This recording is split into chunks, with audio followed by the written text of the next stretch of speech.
War of the Worlds is not only my pick for the most underrated Spielberg movie of all time, it is not only my pick for best Spielberg movie of the 2000s, but it is in my top 5 favorite Spielberg movies. I love this movie. I love it so much, and yet it isn't talked about often. The reception at the time was positive, but most people agreed it wasn't anything that special. And if you don't like it, I think I can understand why, but first, let's look at the story. Tom Cruise stars as Ray Ferrier, a divorced man who is in charge of looking after his 2 kids for the weekend. His kids, Robbie and Rachel, played by Justin Chatwin and Dakota Fanning, resent Ray since their new stepdad is much more wealthy. On the day he starts to look after them, a strange lightning storm strikes a hole in the intersection and leaves the town without power. When Ray goes down there, a large alien tripod emerges and begins eviscerating people. Ray manages to get home and get his kids out of the city using a car that runs on solenoid as he tries to get them back to their mother. And the rest of the movie is basically these 3 trying to make it to safety as the aliens continue their attack.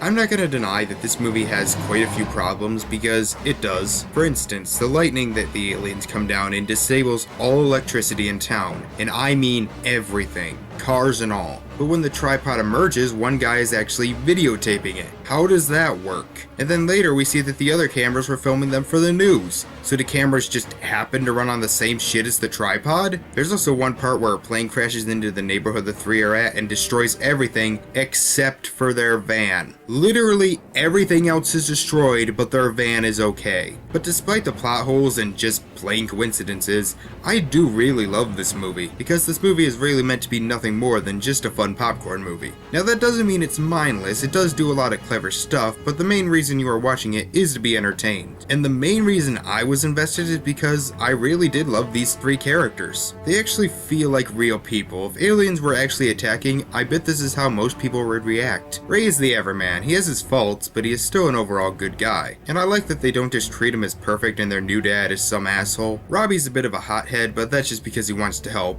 And Rachel, well, I've heard people complain about her constant screaming, but honestly, if you were 10 years old, how would you react to an alien invasion? And she is smart enough not to scream when they are hiding. The special effects and action in this movie are freaking phenomenal. The scene where the tripod first attacks is one of those great Spielberg moments, one that ranks right up there with the ending of Close Encounters and the T-Rex escape from Jurassic Park. It's shot so well, the effects are creepy, and the sound effects are terrifying.